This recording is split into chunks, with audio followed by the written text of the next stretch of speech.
What is going on, Trash Talkers? We're back with another episode for you. In today's video, we're going to be talking about the championship round and our predictions for which teams will move on to the Super Bowl in 2021. All that and much more coming your way right now!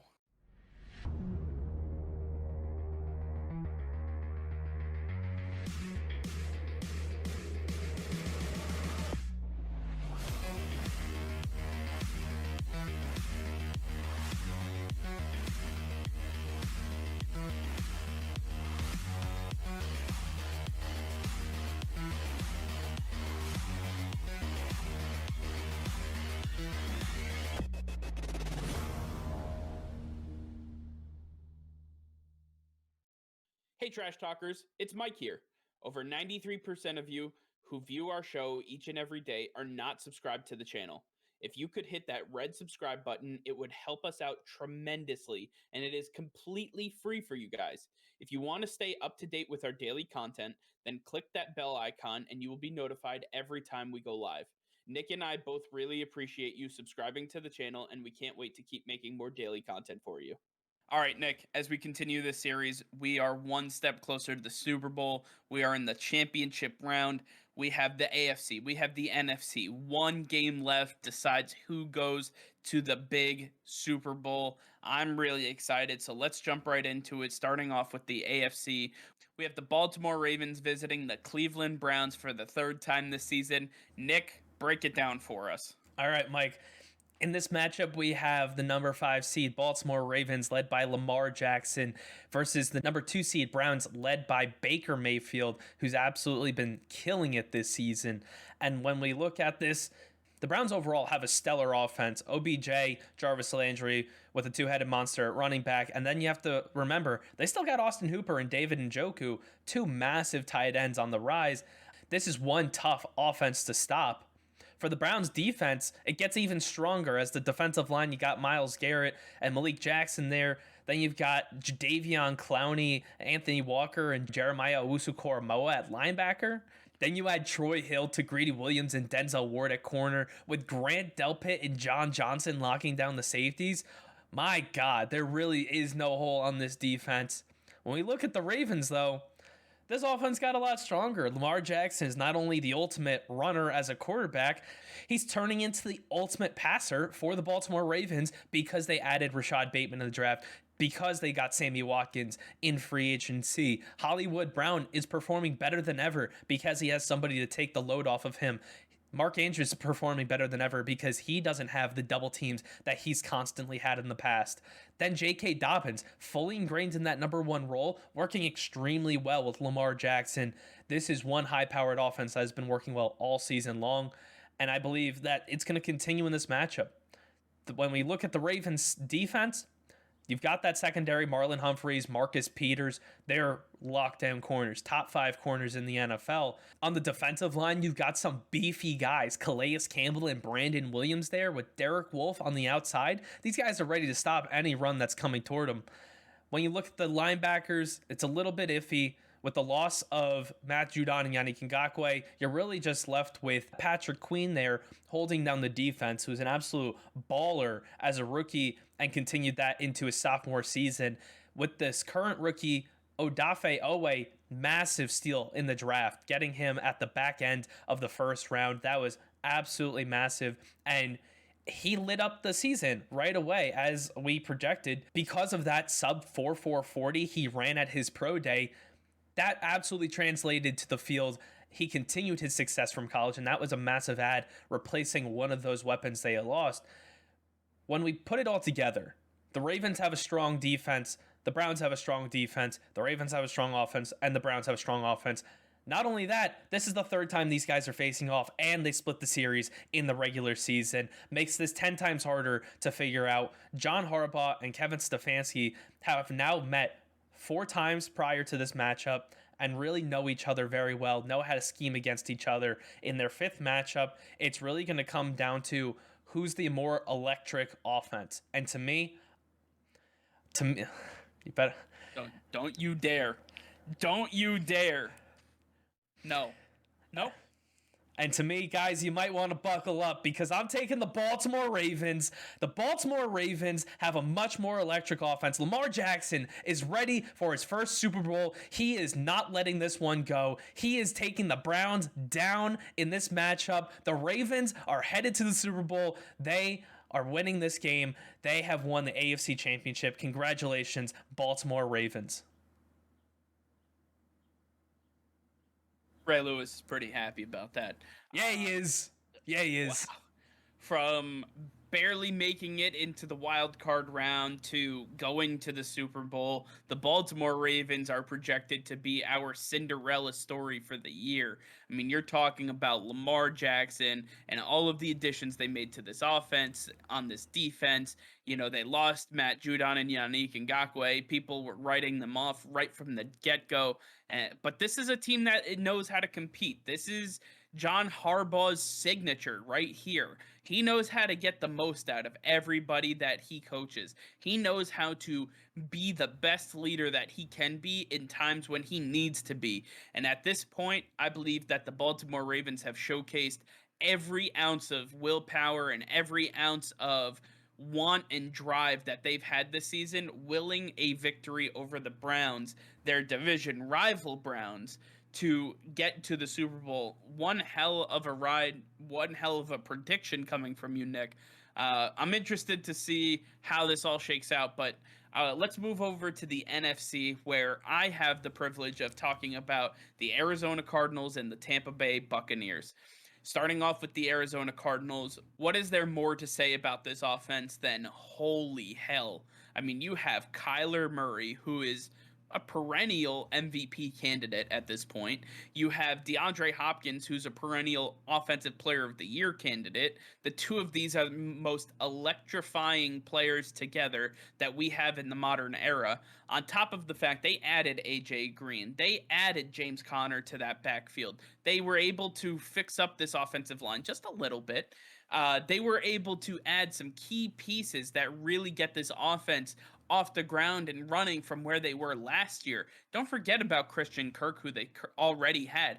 I mean, these are guys that are going to play massive roles, and I believe that this Cardinals offense is just bound for greatness. I mean, there is too much talent on the offensive side of this ball under the direction of Cliff Kingsbury to not be able to perform every single week, week in and week out. He is too creative. He is too much of a mastermind offensive guru to let this offense go by the wayside. So, adding Adriel Jeremiah Green to DeAndre Hopkins, adding these guys together, hopefully getting Larry Fitzgerald back, I think these guys are going to be absolutely phenomenal together. I expect that this Cardinals offense is going to be as explosive as we all think they're going to be.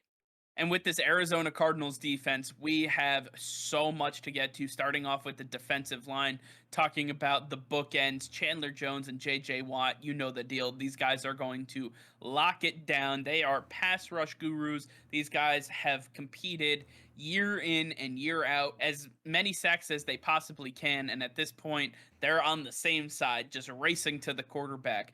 At the second level, you have linebackers like Isaiah Simmons, Zaven Collins, Marcus Golden, Jordan Hicks. The list goes on and on and on. And I'm not kidding. The list does go on. It's absolutely incredible what they have at the second level. Just very massive, very fast players that can just cover sideline to sideline. They can cover tight ends. They can even cover some of the slower wide receivers in the league. That's how fast and massive these guys are. And then on the back end, you have guys like Malcolm Butler, Darquez Denard. You have Byron Murphy Jr. You have Buda Baker at safety. Some of these guys are absolutely phenomenal, and you have one of the best defensive minds to be in the game currently, Vance Joseph, as your defensive coordinator. He will always have these guys locked, loaded, and ready to go. He's got way too much talent to let this be squandered, and I believe that he is going to get the most out of these guys. Look for the Cardinals defense to be absolutely phenomenal all year long. Then we move over to the Tampa Bay Buccaneers, where, listen, you know what you're getting, right? The Tampa Bay Buccaneers are the defending Super Bowl champions. They did the impossible, essentially, by re-signing every single player except for one that was a free agent for them this season. talking about players like Shaq Barrett and Chris Godwin, talking about Ndamukong Suh, and some of these massive players that played huge roles for this team. They made one addition this offseason, and that was Giovanni Bernard taking the place of LaShawn McCoy. LaShawn McCoy not coming back, obviously, and listen, Giovanni Bernard fits in that role perfectly. So it's a one-off trade, something that they were very happy to do. Now, you take a look at this team. Tom Brady, there's nobody who understands this moment better than him. He has been in this position more times than most of these players have been in the league. I'm talking about that's how many years. This guy has been in the NFL competing for Super Bowls since the dawn of this century.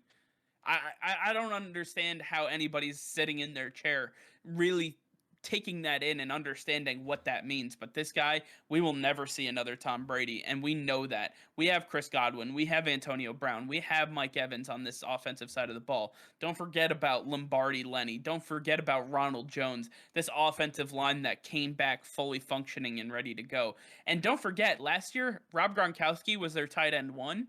Before that, their tight end one was OJ Howard before he got hurt. Guess who they have back this year? Yeah, OJ Howard. They have two tight end ones. I mean, they got stronger. I don't understand how that's possible, but they did. And then on the defensive side of the ball, oh yeah, let's take a look at what they got. Ndamukong Suh, Shaq Barrett. We got Jason Pierre-Paul. We have Joe Tryon. We have absolute incredible talent all across this defense. And talking about the defensive backfield, you have Jamel Dean, you have Sean Murphy-Bunting, you have just phenomenal talent that is going to get the most out of them, coached up by defensive coordinator Todd Bowles. He has done an incredible job all year last year. He learned his mistakes early on. He had to mix some things up. He had to not play the same coverage every single play. I mean, he literally had to do everything he could, and he learned those mistakes. Now, he can just run with the guys he knows. He knows exactly how they want to play and how they're going to succeed. Look for them to have an incredible season. So you have two high-powered offenses versus two high-powered defenses. Whew, this is one hell of a matchup. But at the end of the day, my gut tells me that there's just one man in all of sports you cannot count out. And that is Kyler, just kidding. That is Tom Brady. Yeah, listen, you can't count out Tom Brady. I don't care what it is. I don't care how old he is. Father Time doesn't know where this man lives. It's that simple.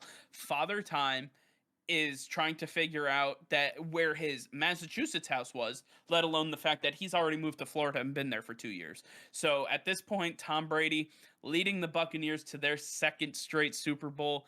It's going to be one hell of a matchup to watch, and I'm really excited, but the Buccaneers are going back to the Super Bowl, baby. That is a massive win. And honestly, I stand right with you. I believe the Buccaneers are just the strongest team right now at this current stage. They had such a long stretch throughout the season where they just didn't lose. They didn't lose a single game. And then they had a skid. And we are like, oh no, have they been figured out? But then they ended really strong. I think the Buccaneers are going to continue that success. In 2020, they had a rocky regular season, but they put it together by the end of the year, and they destroyed everybody in their way when it came to the playoffs. And they are just a different animal when they're in the playoffs because they all follow in the steps of Tom Brady. He makes it known how important this is to him and to the rest of everybody else, and they understand it as well. They buy into everything that he does and says, and that's why they work so well together. That's why they perform at such a high level. Everybody is there for the right reasons, and there's just no stopping them. Even the Arizona Cardinals getting massive weapons in the offseason just aren't enough because this Buccaneers team is arguably the greatest team we've ever seen. They absolutely are. And listen, the Tampa Bay Buccaneers, they are led by arguably the best football player in NFL history. You're talking about Tom Brady, already known as the greatest quarterback ever, but could arguably be the best football player ever. He understands this game at a level that most of us just fantasize learning some trade, some aspect of life about. This guy understands the game of football. It comes so naturally to him that This is the reason that he is going for Super Bowl number 8. The reason that he is competing year in and year out for Super Bowls. This is why you add a guy like Tom Brady to the Tampa Bay Buccaneers and they go to the Super Bowl in their first and second years, right? That is what we understand. So when you're talking about the greatest team, I have the, arguably could be the Buccaneers, but you also don't want to count out the Ravens. The Ravens, who will be facing them off in the Super Bowl, are very electric. They can be very explosive. There's a lot of things here. We're gonna unpack it in the next episode, the final installment of the series. So make sure to take a look at that video. Make sure to watch it, like, comment, and subscribe. We're gonna be in it. But that'll be all for now. Thank you all for watching. Be sure to like this video, subscribe to the channel if you haven't already, hit that notification bell. We go live every single day. That'll be all. Peace and love.